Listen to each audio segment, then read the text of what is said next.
Sometimes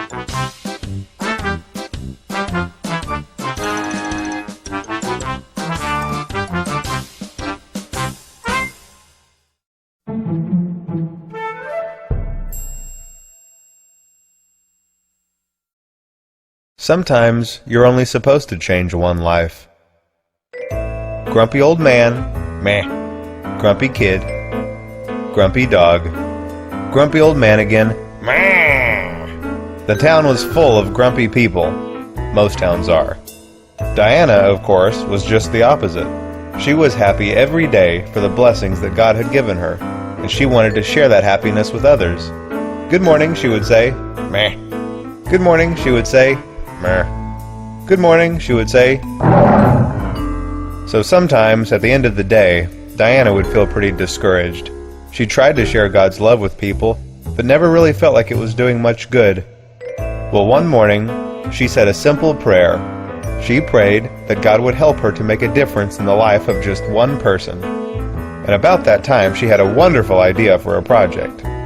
Diana was very smart, you see. She was a computer expert, an art expert, a design expert, and a cookie expert. So she decided to use her talents to not just make a difference in the life of one person, but for every person in town. Her idea was to design cards for people, starting with Mr. Buckle, to let them know that Jesus loved them. She spent a whole hour on this card just for Mr. Buckle. Beautiful. She knocked. He answered. She delivered. He opened. He threw away. Maybe she didn't make the card right. Maybe she didn't say the right thing. She was determined to try again. Franny was curious about what Diana was up to. Franny was also an artist and enjoyed drawing animals and balloons and bugs, sometimes dinosaurs, spaceships, fruit, hot dogs. You get the idea. So considering her diverse skills, Diana invited her to help with the rest of the cards. And even though Franny had never worked on something like this before, she seemed very excited to help. Diana and Franny spent all day on the new cards, telling people that Jesus loved them. But, time after time, their cards were pushed aside, thrown away, dropped, and eaten. No wait, that didn't happen.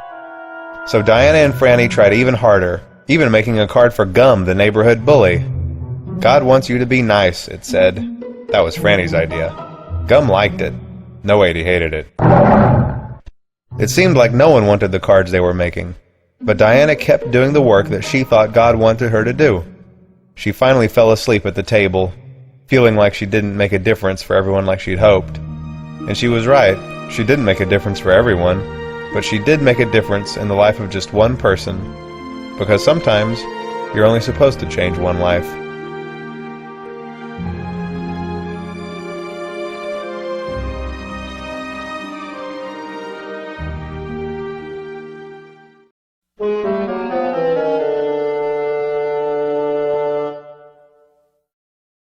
Sometimes you have to be lying down to see Jesus. Just ask Gum. There he is. Gum never seemed shorter than 9 feet high. He was bigger than the rest of the kids, and sometimes he was so big that he seemed bigger than himself. He would always creep around the neighborhood and make life generally difficult for the other kids. He was especially hard on Chris, Diana, and Alex as they tried to tend to club business. "Where are you going?" he would ask. "What are you doing?" "That's stupid." "You're stupid!"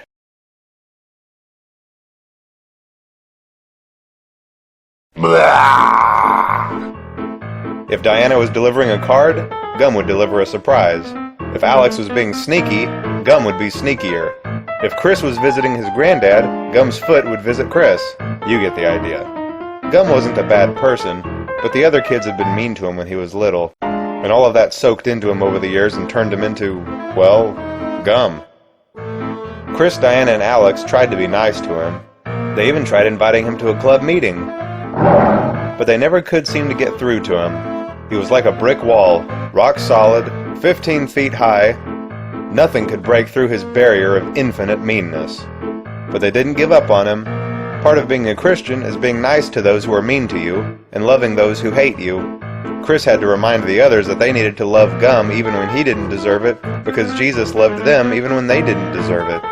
So they took it, day after day, after day, after day. One of the problems was that Gum had never seen Jesus before. Where, he would say. Up there? Over there? Inside here? So the more that Chris, Diana, and Alex would believe, the angrier Gum would get. Chris even called a meeting about it, and they decided to bake him a pan of his favorite brownies. He accepted, then chased them home. So they had another meeting, and decided to invite him to church. That didn't work either. They even had a third meeting and decided to just be friendly to him each day and not be afraid. But they were afraid, and being nice only seemed to make him angrier. Finally, they gave up. They felt defeated. They must have been doing something wrong, they thought. Well, one day they noticed that Gum was missing. It was kind of nice in a way, but at the same time they knew something was wrong. It turned out that Gum had gotten sick, very sick, and was in the hospital. Chris, Diana, and Alex went to visit him later that day, and there he was. He was sick, he was weak, and he seemed so small now. He opened his eyes, and for the first time in his life, he saw Jesus right there in front of him. Because sometimes you have to be lying down to see Jesus.